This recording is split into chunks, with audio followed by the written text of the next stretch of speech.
सो हमने लिख ली सरफेस टर्म में चेंज और कूलम टर्म में change from sphere to ellipsoid. तो डेल्टा ई फिर क्या हुआ, डेल्टा ई में हम ये ई हमारे पास कहाँ से आया, ये सेमिकल एम्पिरिकल मैथ फार्मूला से। तो बाकी टर्म्स तो उसी तरह रहीं कि वॉल्यूम हमने कहा चेंज नहीं हो रहा। तो जब इससे इसमें जाएंगे और हम सब्ट्रैक्ट कर रहे हैं फाइनल में से इनिशियल यानी एलिप्सॉइड माइनस स्फेयर के पैरामीटर्स, तो वॉल्यूम टर्म कैंसिल हो जाएगी। इसी तरह बाकी टर्म्स पे भी इफ़ेक्ट नहीं पड़ेगा। फ़र्क जिन टर्म्स पे पड़ेगा वो कूलम टर्म पे और सरफेस टर्म पे, तो बाकी सब्ट्रैक्ट होके ख़त्म हो जाएंगी सिवाय इन दो टर्म्स के।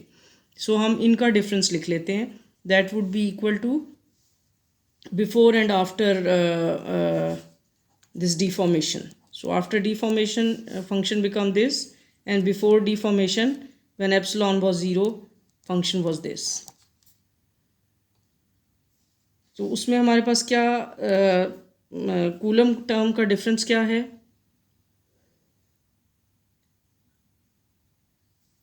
यानी कि अगर मैं इसको लिख दूँ minus A S A raise to power 2/3 1 + 2/5 epsilon square,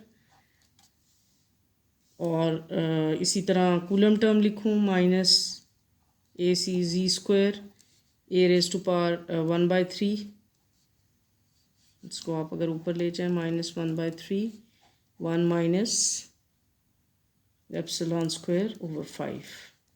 ये हमने इसकी वैल्यू लिख ली, उसमें सिर्फ हमने सरफेस और कूलम टर्म्स लिखी। अब हम लिखेंगे बिफोर डिफॉर्मेशन, यानी ये इसमें कूलम और सरफेस टर्म्स क्या हैं। So this would be A S A raise to power 2/3 plus A C G square A raise to power -1/3।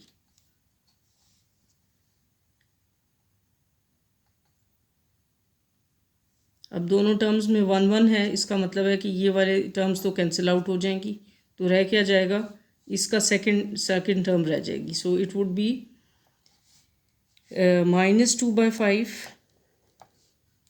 यानी कि ये minus A S A raise to power 2/3 इस A S A raise to power 2/3 से cancel हो गया और सिर्फ ये वाला फैक्टर बच गया इसके साथ। So 2/5 A S A raise to power 2/3 और एप्सिलॉन हम कॉमन ले लेंगे क्योंकि इधर भी ऐसे होगा। इसी तरह ये वाला पार्ट इस पार्ट से कैंसिल हो जाएगा और हमारे पास इक्वेशन में this term which would be positive negative plus negative, so plus 1/5 A C G square A raise to power -1/3 और ये कॉमन ले लिया एप्सिलॉन स्क्वायर, तो ये रह जाएगा। अब इन दो चीज़ों में कंपटीशन है, एक ये कि कूलम पोटेंशियल है और दूसरा ये है कि सरफेस टर्म है।